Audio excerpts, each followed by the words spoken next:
How's it going, everyone? Welcome to another episode. Today we've got a bit of a project. Cruffins, or Croissant-muffins, specifically Banoffee flavored ones. We're going to fill these up with salted caramel, top them with vanilla cream and some caramelized bananas. So there's quite a few elements to this dish. And there's lessons to be learned on each, and you can use them all separately if you like. So what I'm getting at is that this video is so long because there's quite a few recipes in it. You're definitely getting some value from Charlie today, so let's get to it. Here's what we'll need: some strong white bread flour, milk, yeast, salt, sugar and some butter for the dough. Then we'll need some more sugar, some double cream, some more butter, vanilla syrup and some salt. We'll need some more double cream, powdered sugar and some vanilla syrup, some sliced bananas, more butter, honey, pinch of salt, a little bit of cinnamon, and then finally some sugar and some more cinnamon. So from left to right, we got our salted caramel, the whipped cream, the caramelized bananas, and some cinnamon sugar for dusting. Now onto the equipment. We'll need a bowl, scales, a dough scraper, a temperature probe, something to cut the dough with. I'm going to use this pizza roller. Then I'm going to use some parchment paper, a ruler, and a rolling pin. For baking, I got these nice molds. They're non-stick, they're quite big. But of course you could also make your cruffins in muffin tins. But I do prefer my other molds because they're quite a lot larger than the muffin tin. Of course the shape doesn't change the taste, you can do whatever you like. There's a few more things we need: a non-stick pan for the caramelized bananas, a pot for the caramel sauce, a bowl, a whisk, a spatula, some nozzles and some piping bags. Let's start with the easiest part of this recipe. Mix the cinnamon sugar. Yeah, just mix your cinnamon and sugar and leave it on the side for later. Next up, we'll make the salted caramel. I'm gonna add the double cream, the vanilla and the salt to one pot and bring it over to the hob to warm up. You want to bring this up to a simmer. It has to be proper hot before we use it, that is important. So bring it over to the stove and leave it on medium heat to warm up. And whilst that's warming up, we need to make the caramel. We'll take a larger pot and only 1/3 of the sugar. Do not add all of it, trust me, it's not gonna work. Bring this over to the hob as well and leave it on medium to high heat. Make sure you got your butter cubes already cut up. So let's get on with the caramel. This is very important. Only add 1/3 of the sugar, leave it on medium to high heat. Don't stir it, let it melt. You can swirl the pot around and always keep an eye on it. Don't leave the stove. Once the sugar is melted a bit, add another 1/3 of it. You want to melt this gradually. Once again, just swirl your pot around and do not let anything distract you while you're doing this. Spilling molten sugar on yourself or on anyone else is not something you want to do. So once the second batch is almost melted, add the last of the sugar. From here on in, you can start stirring it. And again, be careful when you stir it, you don't want to fling any sugar around. This is a crucial point because we want to bring the sugar up to a certain temperature. 165 to 170 degrees Celsius is what we're after. The higher the temperature, the more bitter your caramel. If it goes over 180 degrees Celsius, it's too far. So the best way of going about it is, as soon as your sugar is melted completely, start taking the temperature. Most likely it'll be almost ready. You can also take the pot off the heat whilst you're measuring the temperature. It can creep up quite quickly sometimes. Now this says 163 degrees, and I know that's fine because it's still heating up. So I'm just going to bring it off the heat and continue on with the next step. So here we go. Got our molten sugar, got the cubed butter on the side. We're going to add the hot cream to this. And as you can see, the temperature has gone up even though it wasn't on the heat anymore. The pot is hot. Now you want to grab your whisk and pour in the hot cream into the molten sugar, whisking continuously. If the cream is cold, this will go lumpy. Pour it in gradually, whisk continuously until it's all nice and smooth. I mean, it's looking good already, right? Super nice and shiny, and we have brought down the temperature of the sugar considerably. So the last thing we need to do is whisk in some butter and make sure your butter is cold. You don't want it melting too quickly, otherwise it will separate from the caramel. You want to add a few cubes at a time and whisk it until it's completely melted. And once you've done the first batch, add some more until you're finished. And that's how you make salted caramel sauce. This is so nice, I love it. Now pour it into a bowl and we'll leave it in the fridge to cool down completely. Make sure not to cover it up, otherwise it will sweat. Now that is sexy. Look at that shine. So of course this is a 2-day process. We're gonna make the caramel and the dough on the first day, then leave everything in the fridge to cool down and ferment overnight. So pop the sauce in the fridge and let's get on with the rest. Now the croissant dough is very simple. It's just a basic dough laminated with butter. So the first thing we're going to do is make the butter into a nice square. Take 2 pieces of parchment paper, lay them on top of each other, and then fold one side over. Then grab your ruler and measure from the fold 20 centimeters out. Then fold over the opposite side. We're basically trying to make a 20 centimeter square. And this paper will help us shaping the butter. So next we want to repeat the same thing on the open ends. Fold over one side, measure 20 centimeters, fold over the opposite side. And here we are, a nice 20 centimeter parcel. Now open it up, put the top piece on the side, take your sliced butter and lay it over the paper. I'm using a whole stick of butter, which in the UK is 250 grams, and I just sliced it into 12 equal pieces. So lay the second piece of paper on top and fold it closed following the lines that we made earlier. Then flip it upside down and continue on with the rolling pin.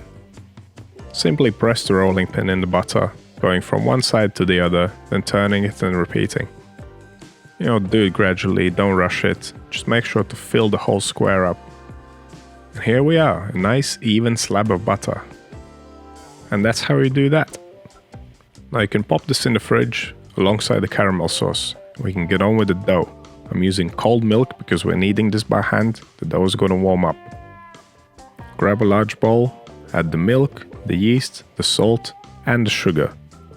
Once you combine all the ingredients, mix them well. You want to dissolve any large salt and sugar crystals and hydrate the yeast before adding the flour.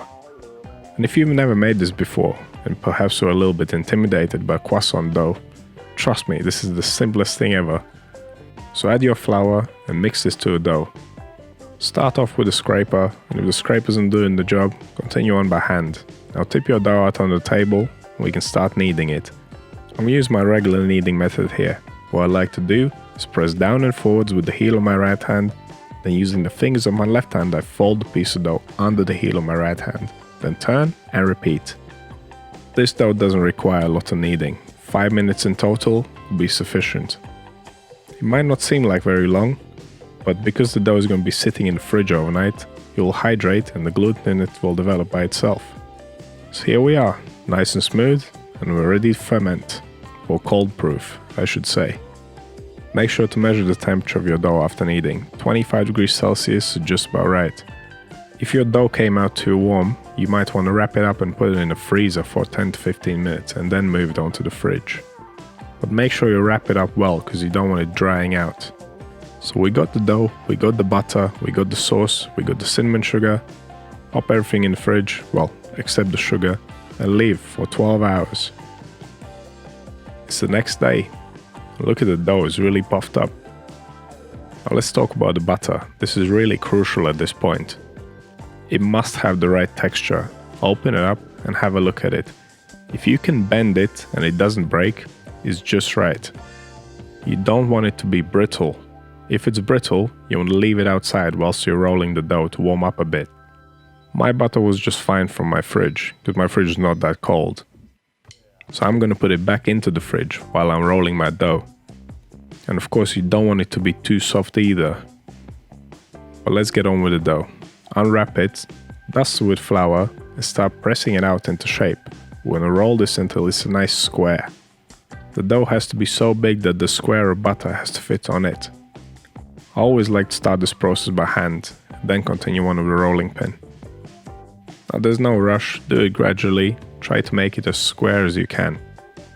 It doesn't have to be perfect, but you don't want to have a circle basically. And this is how you're going to lay the butter on top of it. You can always measure as you go along and then roll it out a little bit more if need be. This is just about right. Once again, make sure everything's more or less square. Then take your butter and lay it on top of the dough. See, if it's too soft at this point, it'll stick to the paper. You don't want that. Just peel the paper off nice and slow. If you go slowly, you don't risk tearing the butter. Now here's another look at the texture. See, I can poke my finger in it and it doesn't leave any residue of butter on my finger. So let's close it up. Simply fold the dough into the center and seal in the butter. Try not to trap any air bubbles inside the parcel. Although that's easier said than done. I even trapped a little bit of air inside it. Well, it wasn't the end of the world. Just try to minimize it. So take your nice dough and butter parcel, sprinkle it with flour and roll it out until it's almost 3 times its length. So at this point we have sealed in the butter and we're already going to do the first fold to create the layers. Fold one side into the center.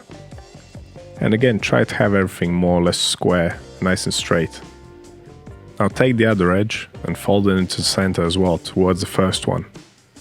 Lastly, fold this in half again. That's the first fold. Pretty simple, right? We already have a few layers in there. Now I'm going to rub my dough with a little bit of flour so it doesn't stick. Nice and easy to handle. And we're going to have to chill this down. See, this was only the first fold. We need to do another fold. And before we can do that, we need to let the dough rest. So I've got a baking tray here with a couple of pieces of cling film laid across it. I'll put the dough in the center and seal it in so it doesn't dry out. I find this to be the easiest and most convenient way of doing it. And make sure it's nicely wrapped up, pop it in the fridge, and leave it to chill for around 30 minutes. So whilst that's chilling, we can do a couple of jobs. As you can see, there's a bit of a hole in the caramel. Yeah, I couldn't resist. So this has been in the fridge overnight. It's quite set and quite thick. Grab a piping bag with a nozzle. If you have a nozzle with a long end, use that. That'll be even better. And make sure the end is nice and thin. You don't want a thick nozzle. But you know, any nozzle is better than no nozzle at all. So pour the salted caramel into the piping bag, wrap it up, and we're gonna leave it out at room temperature. Because straight from the fridge, it's way too thick to be used. Just leave it out on the side, and it will be soft enough by the time the cruffins are ready. So here's another thing we can do while we wait for the dough to chill down. We can make the whipped cream. In a large bowl, add the icing sugar, the vanilla, and the double cream, and whisk until thickened. We're using icing sugar because it contains starch. It will help stabilize the cream and keep its shape. Don't over mix this. It doesn't take long at all. As soon as it gets thick and you can start feeling resistance, it's ready. Over whipped cream is just a disappointment. You don't want that. Now pop this also into a piping bag, ideally with a nozzle, wrap it up, but do keep this in the fridge. So it's been around 30 minutes, the dough is nicely cooled down, we can do the second fold. So dust it with flour on both sides so it doesn't stick. Make sure your rolling pin is ready. But before we roll it, let's examine the dough. So if you look at it, you got one open side, one closed side, and 2 open ends. Now this is important, you want to roll it in the direction of the 2 open ends. You can start off by pressing the rolling pin in from one end to the other. This will help us to get a nice even roll later on. And you want to roll the dough until it's about twice its length. And this time, instead of dividing it into 4 and folding a side into the middle, we can imagine that we're dividing it into 3. So take one side and fold it over 1/3. Brush off any excess flour as you go along, and then take the other side and fold it over the first one. A nice little parcel. Once again, dust it with flour, we'll wrap it up again, same cling film as before, pop it in the fridge for another 30 minutes. And this was the final fold. From here on in, you can make whatever. You can make croissants, you can make cruffins, you could make some pastries, whatever, it's up to you. You could even make some fouetté loaves.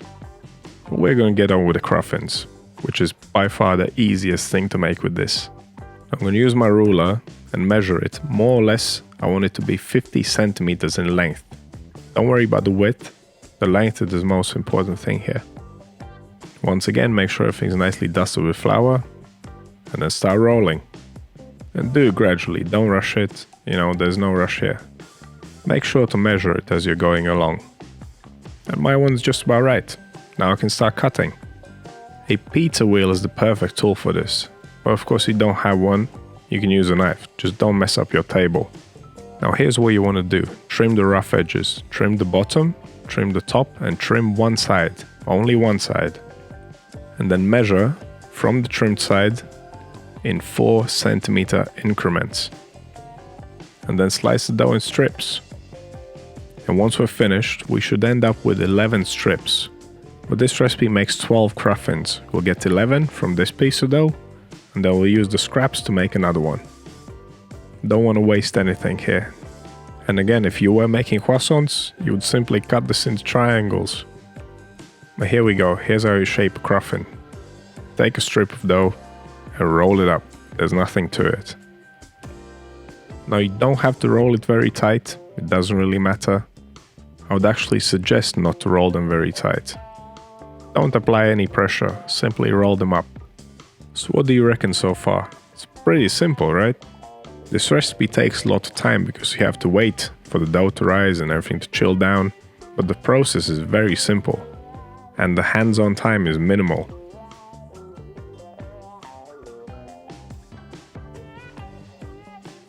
Now I've greased my molds with some butter, just in case. I know these are non-stick, but, you know, best to be safe than sorry, right?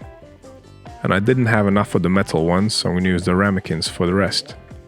Note that in the ramekins, they will take longer to bake, as the ramekin is a lot thicker than the metal mold. Let's cover these up. Now it's final proofing time, and this will mainly depend on the temperature of your kitchen. Now my kitchen is quite cool, around 22 degrees Celsius, so it took me almost 5 hours. You can always put your cruffins in a warmer spot. During the final hour of fermentation, preheat your oven with a fan on, 170 degrees Celsius. Your cruffins must at least double in size before you bake them. See how nicely puffed up they are? If yours are not, you leave them for longer. Now I can't fit all of them in the oven at once, so I'm going to take the 4 in the ramekins, wrap them up, pop them in the fridge while I bake the first batch.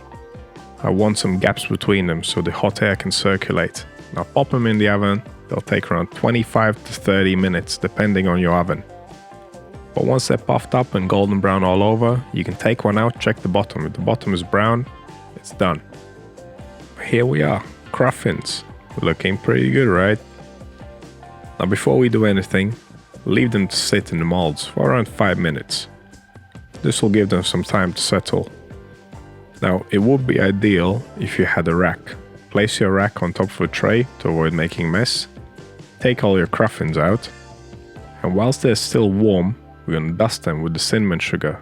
Remember that thing? We made that ages ago. And just roll your cruffins in the sugar until the whole surface is coated. And you can flavor your sugar with whatever you like. Or you can not use the sugar at all if you don't like to. I think it adds a nice texture, and of course flavor too. And be sure to do this whilst the cruffins are still warm, because then the sugar will stick to them better. Now we're almost there. We want to leave them to cool down completely to room temperature. And whilst they're cooling down, let's make the caramelized bananas. In your non-stick pan, add the butter, honey, pinch of salt and the cinnamon. Bring it over to the hob top. This is the final element of this dish. Now melt everything on medium heat, and as soon as this starts bubbling, add your bananas. You want to cook them for around 3 minutes on one side, then flip them over and cook them for 3 more minutes. And if they're not quite ready yet, flip them once again, cook them for a bit longer. And as I said in the beginning, each element of this dish can be taken and used in different ways. The salted caramel can be eaten with ice cream. These bananas go so well with some yogurt. So whatever you do with it, it's gonna be nice. Now it's worth noting you don't want your banana to be completely ripe, otherwise it'll turn mushy. But once they're all nice golden brown and caramelized, pop them out on a plate or on a tray. We need to leave these to cool down completely. If you put a warm banana on the cream, it will melt the cream, it will slide off and you end up with a mess.